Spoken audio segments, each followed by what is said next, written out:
Hi, this is Amanda from the Revolution Rampage podcast, and you're watching the Florida Caniac Perspective.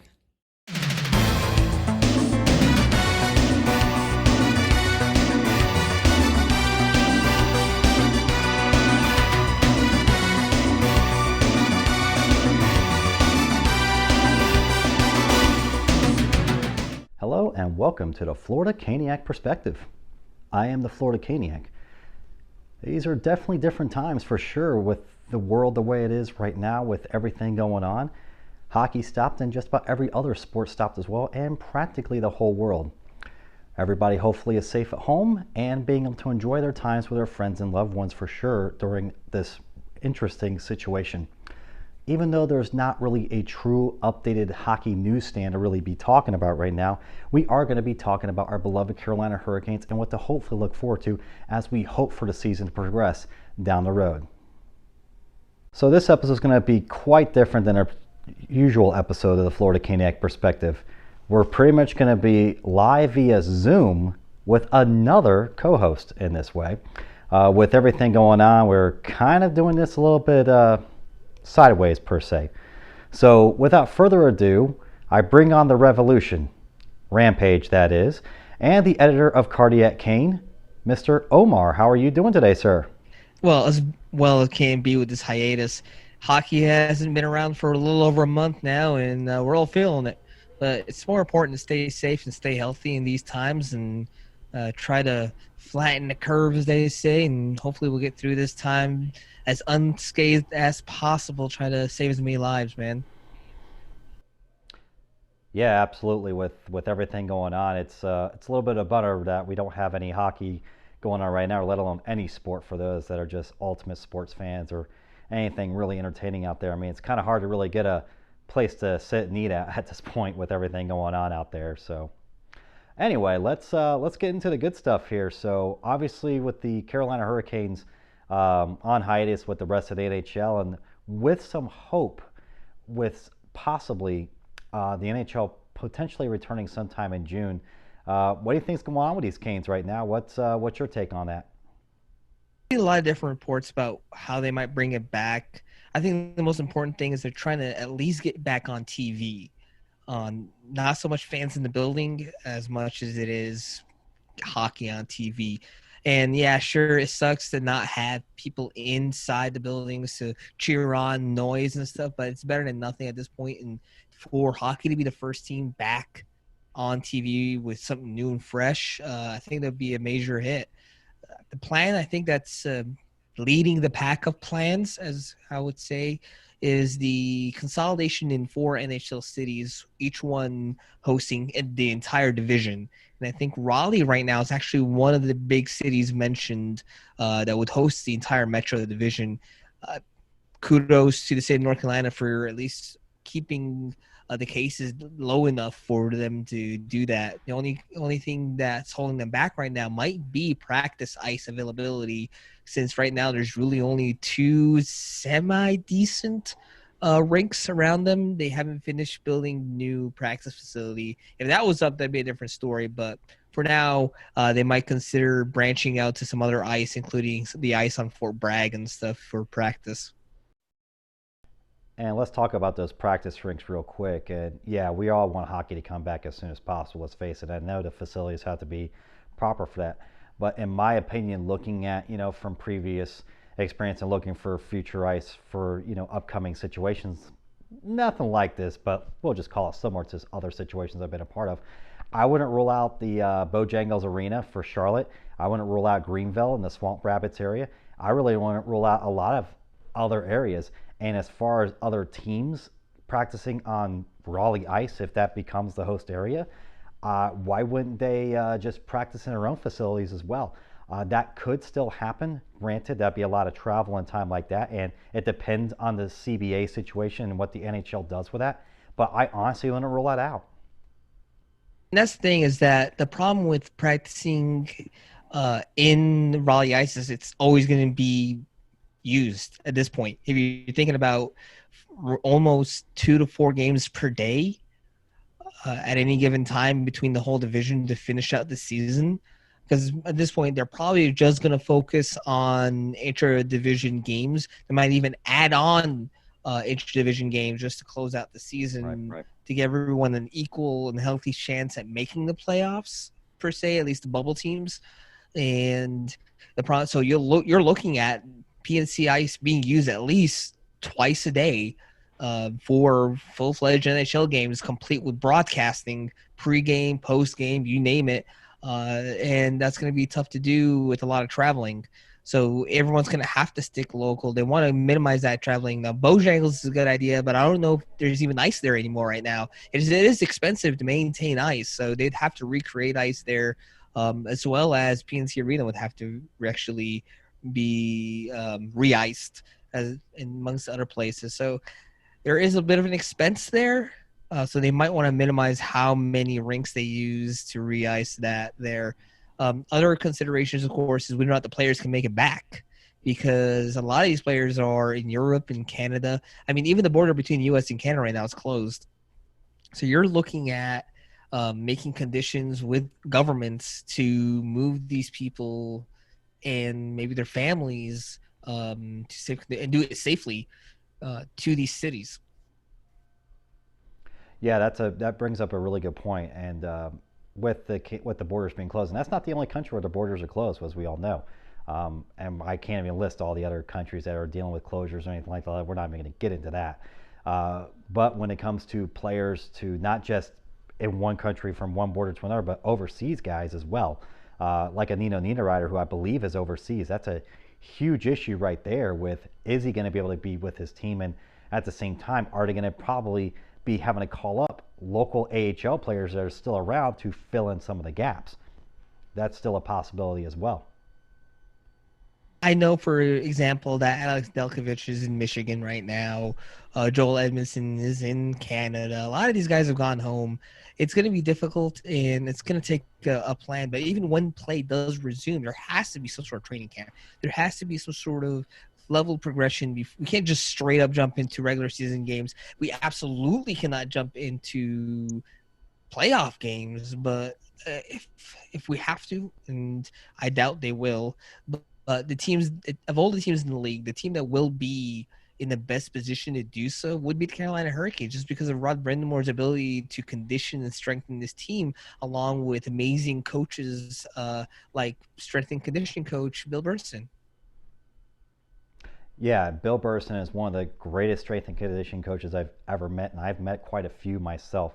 Talking to him one-on-one during a Booster Club meeting, I would say, I think it was about 2-3 years ago now. He was with the team for about a year and a half or something like that. I'm not 100% sure on that. With that said, talking to him, he definitely knows his stuff. He definitely knows how to treat hockey players, for sure. He didn't really originally come from hockey, in case you didn't know that. He actually came from other sports, baseball and wrestling being his primary target at the time. So when he got the call for Carolina, it was a little bit of a switch for him, but he adapted very, very well with it, and he's become literally one of the top strength and conditioning coaches, excuse me, we're live, on the entire staff. Yeah, words are hard. Thank you. With that said, there's got to be a way for these guys to be conditioning. From my understanding, there's some sort of communication with Billy out there with these guys. Granted, what they're allowed to do within the NHL CBA and their own workout regimens, I'm assuming because it's technically in season, they have a little bit more open play to do that. However, at the same time, they have to be working with their own people as well, because they don't have those Carolina training facilities at their disposal, especially for those that are not living in Raleigh. So we obviously are expecting, hopefully, great workouts from these guys. And on top of that, there's other teams that are be focusing as well. This is not going to be the only team that's conditioning and focusing on that. There's other teams out there. I would say all 31 of them at this point. I would include 32 being Seattle, but let's not. And their focus as well. They all want to get back on the ice. There's individual on-ice practices with probably their own personal rinks if they have such a thing. And I'm sure there are some out there. And there's probably others that are just training NHL 20 style on the EA Sports PlayStation. The thing, the problem is I've talked to a lot of these players, and I've talked to Alex Nedeljkovic on Revolution Rampage. We've talked to John Forsland on the podcast. We've had Shane Willis on the podcast. So catch those episodes. But the thing is, a lot of these players don't have the facilities and equipment in their own homes. A lot of, like, especially if they're like the single young players, they only have like their apartment building, or even though it might be ritzy and more nicer than your usual apartment building, but for a lot of these guys, they're used to having facilities at PNC, facilities at the training ice, um, not just in for the Carolina Hurricanes, but across the entire league.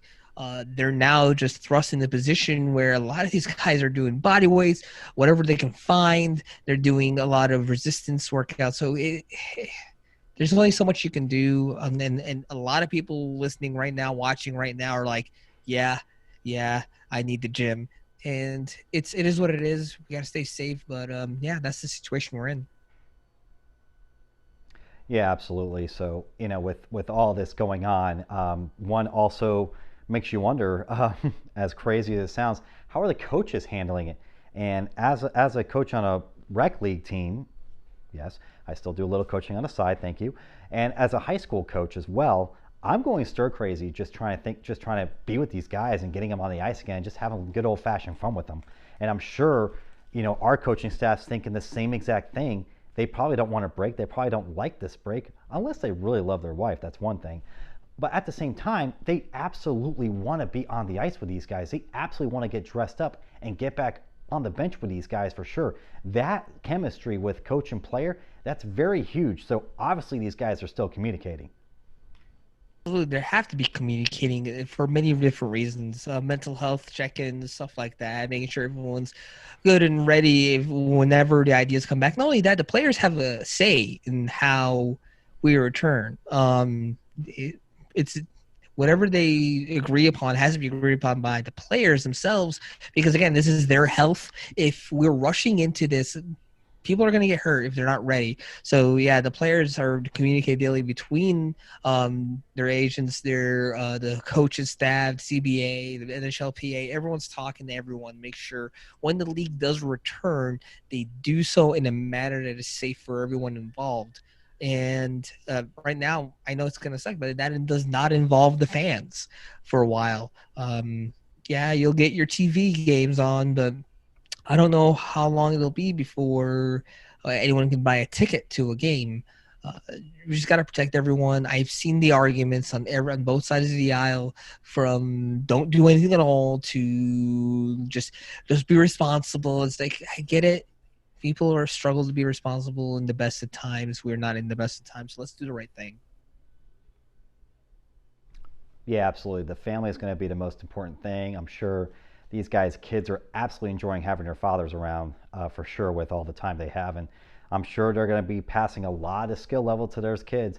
And those are going to probably be a lot more skilled kids when they soon get drafted, of course. Absolutely. But let's talk about this so-called plan that the NHL wants to put in play.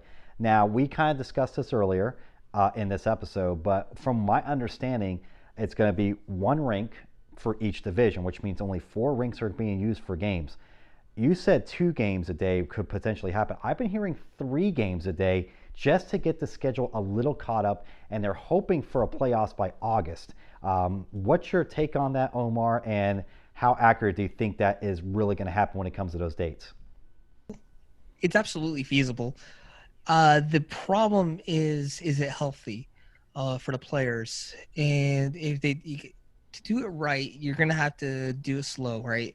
I said 2 games per day because that's how you're going to have to start up. You cannot jump into 3 games per day. That means teams are playing back-to-back. You can't have them play back-to-back for at least a couple of weeks, and then maybe you can jump into that once they're all loose. And at that point, a couple of weeks in, you get a better picture at the playoffs, what games matter, which don't. And it'll help multiple things. It'll help broadcasting. Absolutely, it'll help broadcasting. It'll help them choose which games go on NBC Sports and which are relegated to NHL Network and which don't get shown at all, right? And because what are Red Wings coming back to play for? They're ready on that losing boat. I mean, seriously, what do a single Red Wings player has to come? There's no fans. and the fans are ready. They're leading the charge of cancel this season and start the next one, and I cannot blame them for a bit. So we got to think about how we're treating these players and not force them into something that has no value for them. So we start slow. We get a good playoff picture ready. Give everyone the equal opportunity to get a chance to get in if they have a chance to get in. And if they do and they get into that picture, then yeah, let's just air that. Let's make money off of that. If they're not, then it's you're going to be wasting everyone's time with those games. So let's keep those on the DL and just play them out for the sake of playing them out. Let these guys, especially the upcoming UFAs, get a chance to earn their paycheck. Yeah, absolutely. Back to your Detroit comment real quick. They're fighting for the greatest team to be watched in Detroit this season because they have the Lions to deal with. They have the Tigers, which really aren't playing any baseball right now. And there you go, I guess. And maybe fighting for the glory of Little Caesars Pizza, I guess. I don't know. Joking Fighting aside, for the Tiger King. It's all animals up there. we were trying to avoid a Tiger King reference. I'm sorry, everybody, but there you go. Anyway, Tigers, oh my. With that said, we're all hoping for Kane Taki to come back. We're all hoping for this team camaraderie. What do you think about the lines? Obviously, we're going to keep our SAT line. I'm sure the lines are going to be pretty much staying the same. As a former player, as a goalie, I expected to maybe have a little bit of juggling time as a goaltender, kind of a one-off, one-on situation. So not playing all the games coming back, not even playing 75% of the games coming back. I could see a 50-50 split for goalies just to make sure that everybody's on the same page and that they get the proper playing time come playoff time when that team makes the playoffs. And we all know the Hurricanes are going to make the playoffs, let's face it. But as far as the lines go, as far as the ice time go, I'm thinking obviously your top two lines are going to be getting a lot of the playing time with a sprinkle in of the third a little bit more than the fourth line. And then maybe as the rest of the season progresses, we might see a little bit more even time because Brendan Moore is a believer of four lines working all the time. Your take on that? All right. The lines are not going to be the same when we get back. Okay. The first line you can't mess with, right? Svechnikov, Aho, Teravine, and those guys are your hard hitters. They're always going to be. But here's the deal. The AHL season is done. That means that every single AHL player with an NHL contract is now open game for Waddell to bring up at any point, as long as it stays under the cap. Now, if players can't make it back, or players show up to training camp and have been completely blowing off Billy and Rod, then they're not going to get on. They're not going to be expected to go back where they belong. And I wouldn't expect that. Rod's always been a hey, earn your spot kind of guy. So you see, I would see if Morgan Geeky shows up and he's been working out like a fiend and he's somehow stronger and better than he before we left. Yeah, he's gonna take someone's spot. Even if everyone's healthy, he's gonna kick someone out because Rod's always about earning it. So outside the top line, the next three lines are really whatever Rod believes is the person who's earned it. Not only that, you got to think of also chemistry, right? So a lot of these guys have chemistry, Right. and Rod's going to take that into consideration. Right. But his number one thing is going to be, did you earn it? Did you spend the last 2 months or 3 months messing around and playing Fortnite or whatever, and you're not in there like training and working on your stick skills or whatever you can do in your house or at least in the garden or whatever area you have allowed to you? Or did you just mess around? And so it depends on all that. These players will come back and get reevaluated, and that'll happen in that preseason gap we talked about. And then Rod's going to put them in as he sees fit. Now, of course, the fan base is going to have a fit, but you got to realize this is not NHL 20. These are human beings, and they regress and they progress. Right. These are not computer-built stats in them. Yes, some of these guys have names, but if they're not all there, then they're not all there. And I think if they actually do a mini camp version of that prior to the season, we're really going to see a better picture of that for sure. And I can kind of go with you on that. You didn't blow my mind. I'm sorry, but I expected an AHL situation happening out there, because I did say earlier there's going to be an issue with the out-of-country guys trying to come back if those borders are still closed. So with that said, with a mini camp coming into, which I'm assuming is going to be maybe a week's worth, just to make sure that everything gets started on a proper time and everything like that. It's kind of a rush situation, but they're going to be running out of time if they try to do this, because I can't see them pushing the season back further than November for next season, that is. So I would expect a mini camp, maybe a week's worth, maybe a week and a half tops. I'm going to go with a week's worth here, and that'll really show us who's paid attention, who's focused, who's ready to win and go to the playoffs and hopefully get the greatest prize of all sports history. Your take? You're absolutely right on that. There's a lot of things that are going to happen. They're not going to push back the next season. They might cramp it a little bit, but they're not really going to push back too much of it. Now, of course, they might get rid of, I want to say get rid of, postpone Florida's All-Star game to next season after that. They'll kind of save them some time. They might also do the same thing with Montreal's draft and just do a almost like a digital draft like the NFL did, safely from everyone's homes. Honestly, I don't really, well, maybe with trades and everything, but for the most part, there's no reason not to start the draft the day the Stanley Cup is handed out. Yeah, you might have GMs kind of clamping around to see if they're going to trade around picks, but there's no reason to waste time. The draft should happen the next day right after the cup is handed out, and then 2 days after that should be free agency. You can really cramp down the offseason to just a short time, give just enough for these guys to find new homes if they're being traded or moved, whatever it needs for them, for the players. You got to focus on the players, not so much of the fans, but let's focus on the players in this time, make sure they're comfortable, especially in these dire times. Can they find a place to live? Can they actually move? Or will there be need for temporary housing for them if this does happen? And of course, this is not new to see players get moved around a lot, but in the conditions we're in, yeah, there might be a need for something like that. Something else I would say when it comes to the offseason and next season is you might see less games because there's a lot of games that are not as important, right? A cross-conference game isn't very critical. And they can eliminate, I wouldn't say all of them, but you play every team in the league twice. And I get there because there's money in that, right? You get every team in the league coming into your house. But if we're not playing with that many fans, then we don't need that. And I don't know how long it'll be till we get fans in the building, but let's just say it's a bit. Then we can eliminate half of those games. And that is 16 games eliminated off the schedule there. So for most teams, 16 or 15, depending on what conference you're in. Because just, to me, it's not as important. It plays no role in the wild card race. It plays no role in division race other than to be a landmine for your team against the others. And I personally don't think they would actually condense the amount of games. If they do start a season a month later, I could see them maybe getting rid of that bye week, which I think is the most ridiculous thing personally. I think that's just utter garbage. I could see them not having an all-star game, potentially.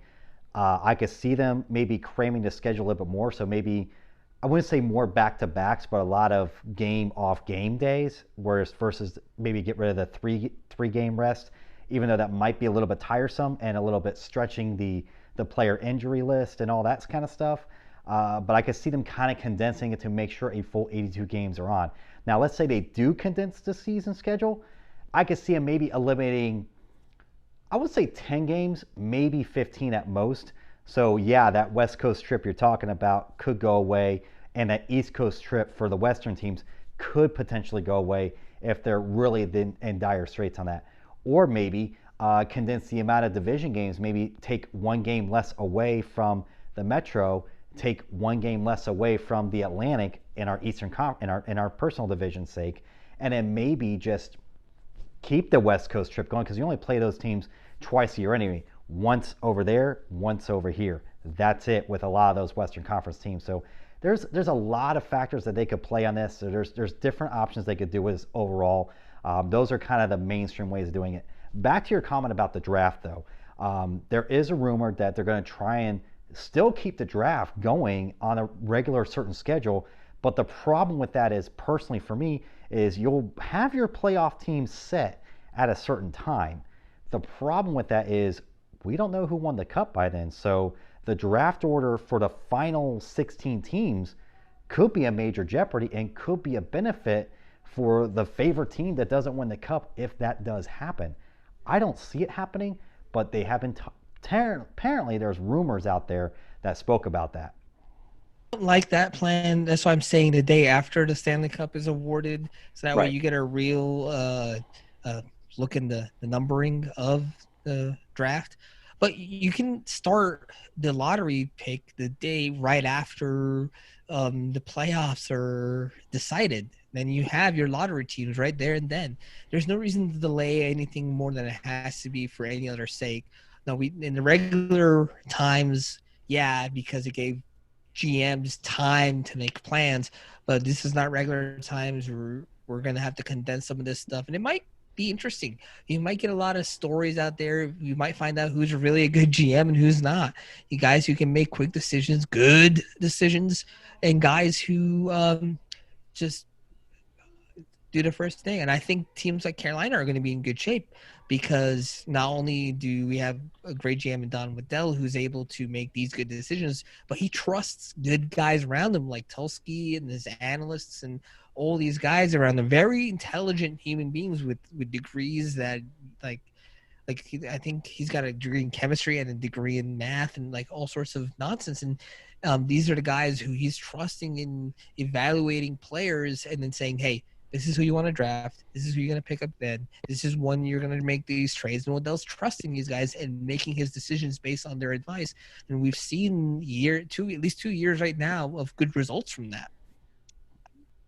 Yeah, absolutely. And I would factor in the strength and conditioning coaches for all these other programs too. There's going to be a lot of questions being asked on that when they're looking at these players and scouting them around. They're going to be talking to those guys as well just to see where their conditioning's at when it comes to picking those certain players. I would even factor in the AHL situation as well when it comes to this.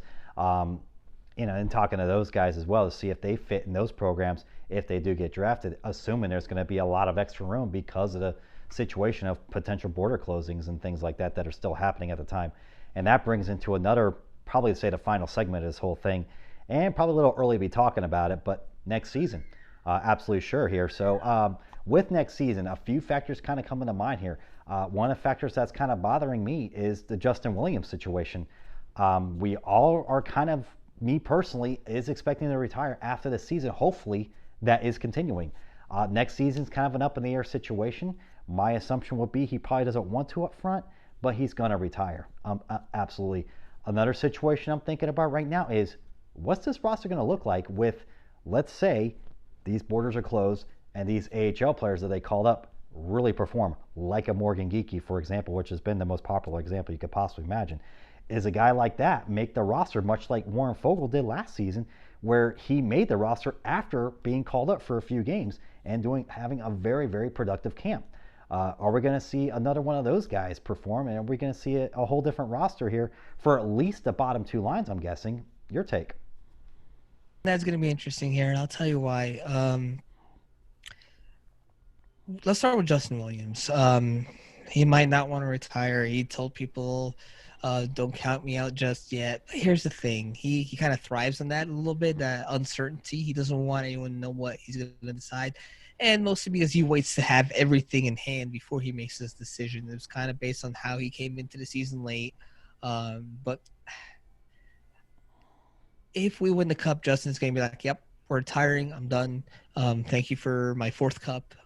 And reserve me a seat in the Hall of Fame. Thank you very much. Now, if it doesn't happen, yes, does it suck that this is the way he's going to go out of playing? Sure, but he doesn't have it in him to continue being a consistent player. He's getting up there in age, and there's no reason for him not to step aside and take in a lighter position, either kind of player ambassador or perhaps even on the coaching staff, something lighter. Let him get a chance to be with his kids more and coach his kids' teams and continue building his life here in Raleigh. Another thing that he should also consider, of course, is maybe broadcasting. The man can talk. and he's got it in him. He's got the energy. He's lovable. He's very much another mascot for this team. He represents Carolina. He represents its successes, its grit, its fun, its identity. He is kind of that identity to Carolina. So he's going to be around. I don't know if he's going to continue playing. I doubt it. It wouldn't be the best thing for him, but he will still be around. Now, to answer your question about the teams, if the players can't come back and AHL players come out like Morgan Geeky, and Carolina wouldn't be the only team in that boat. Of course, all these teams would also be in that boat. And one name that I'll tell you that's an AHL player that really speaks out to me is Steven Lorenz. I think he's got a bit of talent there that he can bring up to Carolina. I was looking forward to see him get a chance this season at some point. It didn't happen, so he might get one next season. David Cotton, a college player, just got signed during the hiatus. Him and his brother both got signed. He's got a chance to also kind of prove his polish really and show some talent. He captained Boston College to several great seasons, and he's got what it's got really to be an NHL player. He's very mature, and he knows what he's doing out there on the ice. He's got an ability to become a leader really 4 or 5 years from now for the Carolina Hurricanes if he sticks around that long. So those are some of the guys from the AHL really that are popping up for me now. Again, Alex Nedeljkovic is definitely going to be up here. Now, how that works out, because the thing is, Ned's going to be on a one-way contract next season. If Peter Mrazek can't come back or something, he's going to be the guy. James Reimer and Peter Mrazek are also have a contract next season. So all three of these guys are going to be on one-way contracts next season. So a trade's going to have to happen for next season to clear up the three-headed monster, because I don't see Ned passing through waivers anymore. Yeah, and go back to Cotton real quick. I believe they signed both of those Cotton players, if I'm correct. And yeah, his brother is actually I got a little bit more ties with, believe it or not. One of my goalie prospects I coached, Drennan Atherton, who plays for now a Division I NCAA school finally after taking so long to be part of this Oklahoma City team that he was on, the Blazers back in the day. He has a lot of ties with him over at the same area school that he plays Division I with, the younger Cotton. And the fact that they know each other, and I've actually seen that team perform, I wouldn't look too far past the other Cotton as well. He could be a lot of value as well. He's not quite his brother David at this point, in my opinion, but he has the potential to be better than him, and that's a scary thought overall. But Drennan Atherton, the goalie I know very well, he's actually a local Florida boy, believe it or not, like most of my guys I know down here. But he's actually a pretty good prospect if he gets the right eyes looking at him. A few things kind of settle back on him, but that's nothing here to say or there. But that younger Cotton, I will look out. He might actually be something if Carolina gives him. He's actually about the same size, so it's not too much to really throw off on there. But if Carolina treats him like the other Cotton, like David does, I would be a little worried on a positive side for everybody else. So Carolina's made a couple of good moves here and there. And here's the thing about next season. We don't know how things are going to look. We don't know if there are going to be special conditions to bring these players back. They should be athletes really in general to do it safely. But again, safety is the most important thing here to make sure that we do.